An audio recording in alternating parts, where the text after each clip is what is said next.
میرے آقا علیہ الصلوۃ والسلام صحابہ کے ایک اجتماع میں بیٹھے ہیں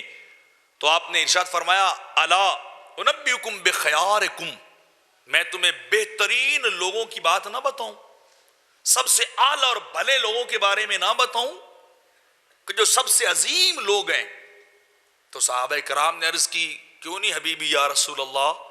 صلی اللہ علیہ وسلم، حضور ہمیں ضرور بتائیے۔ تو میرے آقا نے فرمایا پہلی بات اذا رأوا ذکر اللہ،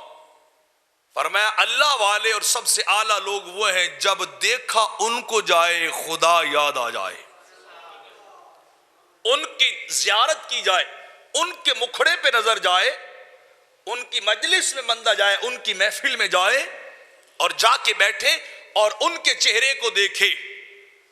تو ان کی زیارت سے بندے کو خدا یاد آئے، اللہ کی یاد انسان کے ذہن اور قلب میں آنے لگ جائے، اللہ انسان کے خیالات کے اندر آئے، انسان کی توجہات اس کے خدا کی طرف جائیں، ان کے پاس بیٹھا کرو۔ اور دوسری بات ارشاد فرمائی زادہ عملکم منطقہ، وہ لوگ سب سے عظیم ہیں، سب سے اعلیٰ لوگ ہیں جن کی گفتگو تمہارے عمل میں اضافہ کر دے، جس کے پاس انسان چند لمحوں کے لیے بیٹھے، چند لفظ بندہ اس کے سنے، چند کلمات سنے اور انسان کا عمل زیادہ ہو جائے، انسان کی کردار بدل جائے، انسان آیا تو بے عمل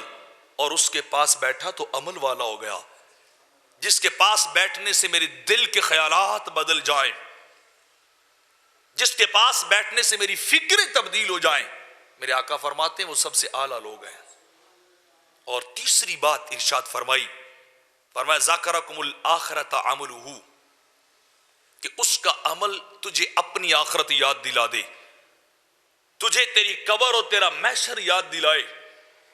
کہ جب انسان اسے دیکھے کہ وہ دن رات سجدوں میں گزارتا ہے، دن رات ذکر میں گزارتا ہے، دن رات اللہ اللہ میں گزارتا ہے، اس کی نمازیں کبھی قضا نہیں ہوئی، وہ کبھی غافل نہیں رہا، وہ کبھی دنیا کی طرف متوجہ نہیں ہوا، اسے اپنی آخرت کی فکر پڑی رہتی کہ میں نے اپنے رب کی بارگاہ میں جانا ہے،